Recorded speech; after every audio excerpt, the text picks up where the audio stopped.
ಹೊತ್ತಿಗೆ ಮೈದುನ ಈಗ ಬಂದೇನಪ್ಪ? ಹೌದತ್ತಿಗೆ ಈಗ ಬಂದೆ.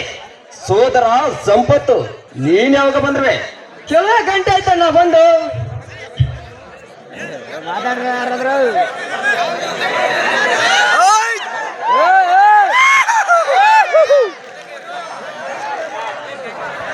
ಒಬ್ಬೊಬ್ಬಂತಲೇ ಕಲ್ಲಾಕ್ಬೇಕ್ಲೆ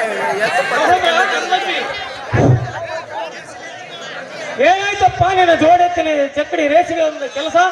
ಹೌದು, ಹೋದ ಕೆಲಸ ಸಕ್ಸಸ್ ಮಾಡಿದ ಸೋತ ಹೆಂತರಿಗೆ ಬರೋದ್ರೊಳಗೆ ವೀರ ಕೇಸರದ ಈ ಜಮದಗ್ನಿ ಜಾಮದ ಬಂದಿಲ್ಲ ಬರೋದಿಲ್ಲ. ಚಕ್ಕಡ ರೇಸಿನಲ್ಲಿ ಗೆದ್ದು ಜಯಶಾಲಾಗಿ ಬಂದಿರಿವ. ಗೆದ್ದು ಜಯಶಾಲಿಗೆ ಬರೋದ್ರಿಗೆ ಸಂದೇಹಿಲ್ಲ ಸೋದರ. ಪ್ರತಿ ಸಲ ಅಂತ ಹೇಳಿಸಲು ಕೂಡ ನಮ್ಮೂರ ಕೋಶ ಜಯಶ್ರ ಜಾತ್ರೆ ನಿಮಿತ್ತಾಗಿ ಏರ್ಪಡಿಸಿದ ಚೌಡ ಹತ್ರ ಚಕ್ಕಡಿ ರೇಸ್ರ ಬಂಡಲಿ ನೋಡಿ ಹತ್ತುಗಳನ್ನು ಸುತ್ತೋಳಲ್ಲಿಗೆ ಹೊರತನ ನಿಂತ್ಕೊಂಡಿರುವ ಈ ಊರ ಜಯಗೌಡನ ಹತ್ತುಗಳನ್ನು ತೋರಿಸಿ ಕಡೆಗಿಂತ ತಂದಿರ ಹತ್ತಿಗೆ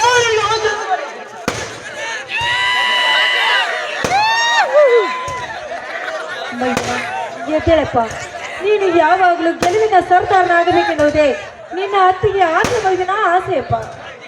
ಹತ್ತಿಗೆ ಹಾಲಿನ ಹಾಸೆ ಗೋಪುರ ಕನಸನ್ನು ನನಸಿಗೆ ಮಾಡುತ್ತೇನೆ. ಅದಕ್ಕೆ ಯಾವನಾದ್ರೂ ಅಡ್ಡ ಬಂದರೆ ಅವ್ರನ್ನ ಕಂಡಲ್ಲ ಕಡಿದು ಕೈಲಾಸಕ್ಕೆ ಕಳಿಸುತ್ತಾರೆ. ಅದೆಲ್ಲ ಮಾಡಿದ್ರ ಜಮದಗ್ನಿ. ಜಮದಗ್ನಿ ಒಂದು ವೇಳೆ ಯಾವನಾದರೂ ನಮ್ಮ ಮನೆತನದ ಕಡೆ ಕೈ ಮಾಡಿ ಕಣ್ಣು ಮಿಣಗಿಸಿ ಒರಳು ನೋಡಿ ನಮಗೆ ಕೆಟ್ಟ ಮಿಡುಗಳನ್ನು ಆಡಿದರೆ ಏನು ಮಾತನಾಡ್ತಿರೋ ಸಂಪಾಲ್ ಸಮರಕ್ಕೆ ಪುರಾಣವಿಲ್ಲ. ಒಂದು ವೇಳೆ ಯಾವ ಬಂಡನಾದ್ರೂ ನಮ್ಮ ಮನೆತನದ ಕಡೆ ಕೈ ಮಾಡಿ ತೋರಿಸುತ್ತೆ ನಿಜವಾದರೆ ಅವರ ಕೈ ನಾಶಕ್ಕೆ ಕಳಿಸುತ್ತಾರೆ. ಕಣ್ಣು ಕೋಳಿಗೆ ಹಾಕುತ್ತಾರೆ.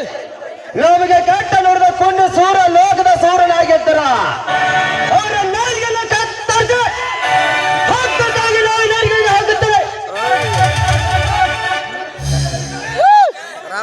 ಈ ಜಗದಲ್ಲಿ ನಾವೇ ಗಂಟುಗಳು ಎಂದು